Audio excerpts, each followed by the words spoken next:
Yo, what's up guys? Another video of me. Today I'm gonna be showing how to make some really crispy drums and how to mix some basses on those drums. As a beginner, I was always struggling with finding the right drums, how to mix them properly, which hi-hats do I need to use, which snares, which kicks are good to make drum and bass. I was really just picking random snares and kicks from EDM, sample packs, dubstep, etc. But there are a lot of differences between the sound design of different genres. So you really have to think about which elements are fitting inside of your track. For instance, if you make jump up, it's a total different sound design of drums than liquid drum and bass. Today I will show you the process of how I find my drums. And for instance, which kind of sounds I use for my drums and how I mix them in my track. So yeah, this is what we're going to make today.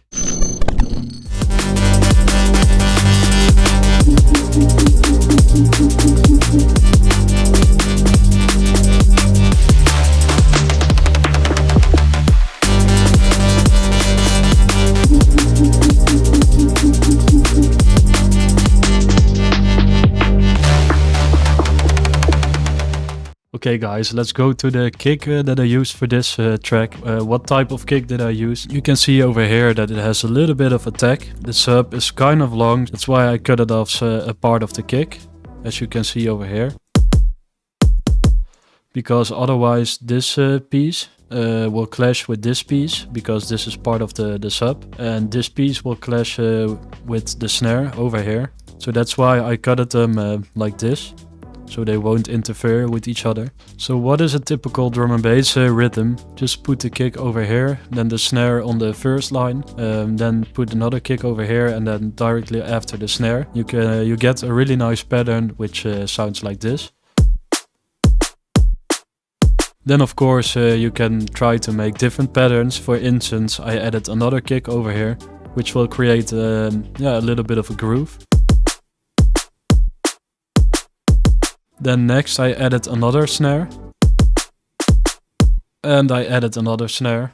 But then I reduced a little bit of the volume so it doesn't sound as loud as the other snare. And because it's not that loud, it creates a little bit of a groove inside of your drums. And then I layered the main snare with another snare to make it a little bit more present. But with only kicks and snares, your drums will sound a little bit empty. So that's why I added a shaker loop as well. But it's still a little bit empty. You're missing a little bit of the groove, so the percussions, and that's why I added a break. Then next I want to show how you mix the drums. Let's have a look. How did I mix the drums? At first the loops, these ones, the shaker loop and the break, I just low cutted them because you don't need the bass, the subs, the low mids, because that's basically your kick. Yeah, without cutting it sounds like this.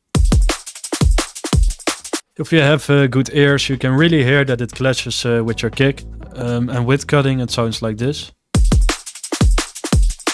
Then next the kick, I added a fruity peak controller. I will show that later on in the tutorial why I did that. So yeah, then the snares, I just cut it off the bass and the subs because you don't need it. Then I routed it all to a drum bus. So basically all of these sounds are routed to this bus. And the way you're doing this, click this one on the right and then route to this track only. And if you want to do them all together, you just hit Control and drag it to the left.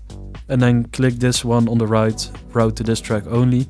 So all of these sounds on these tracks will be guided to the drum bus.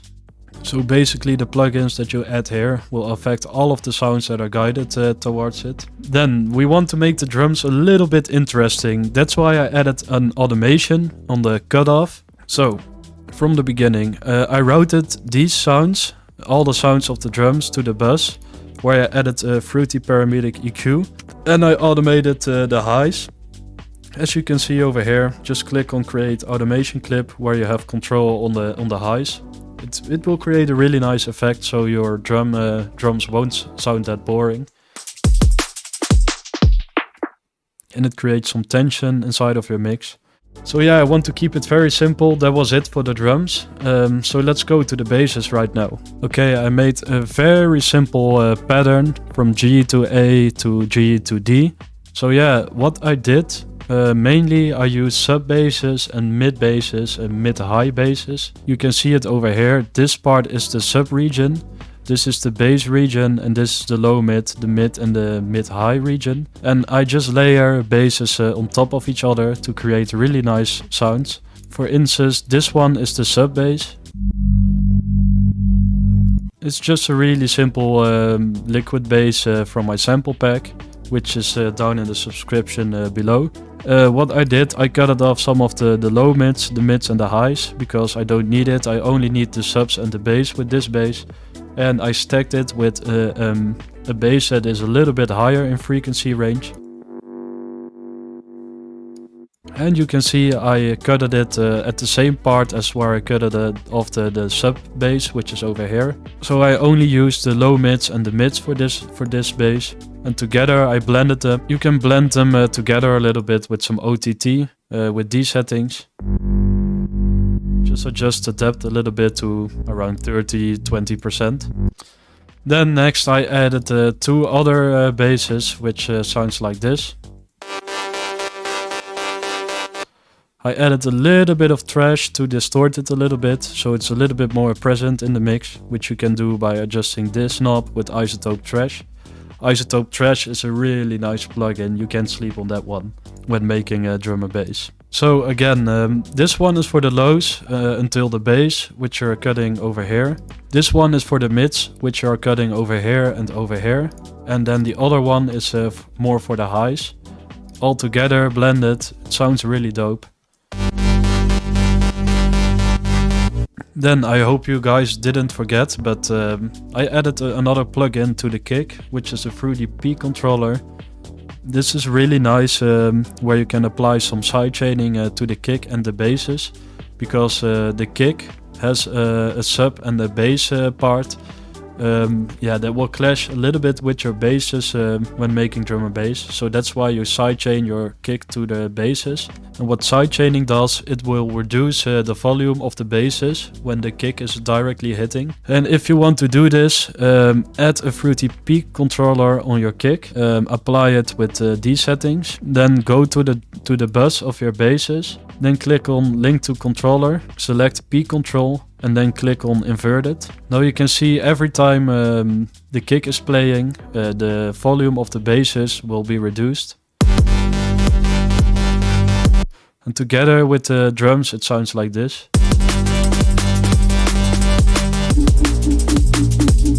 It sounds way more clean. Without, it will sound like this. So yeah, that's it for the drums and the basses, guys. Then yeah, it sounds a little bit empty, so that's why I always load in some pads from maybe Splice, or you can make your own pads, just what you like. So I loaded in a pad from a sample pack that I have. It sounds like this.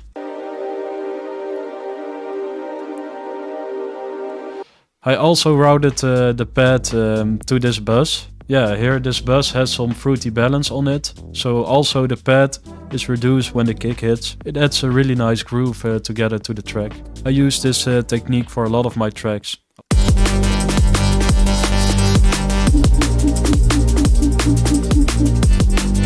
So yeah guys, that's basically it for this tutorial. Just to summarize everything, when making liquid drum and bass, you really have to think about your sound selection. For instance, this is a jump up snare, and it sounds awful when making a liquid drum and bass. You will hear that. It just doesn't sound good. What I'm doing sometimes is I'm adjusting the out knob. Then it will sound automatically way better when making liquid drum and bass, because then the snare is way more tight. Because when making jump up drum and bass, it's all about volume. You want the hardest hitting drums, the hardest hitting snares. But with liquid drum and bass, you want them a little bit more simple. So you can adjust the out knob the way you want it. So you have a lot more space inside of your mix, and it sounds a little bit more liquidish.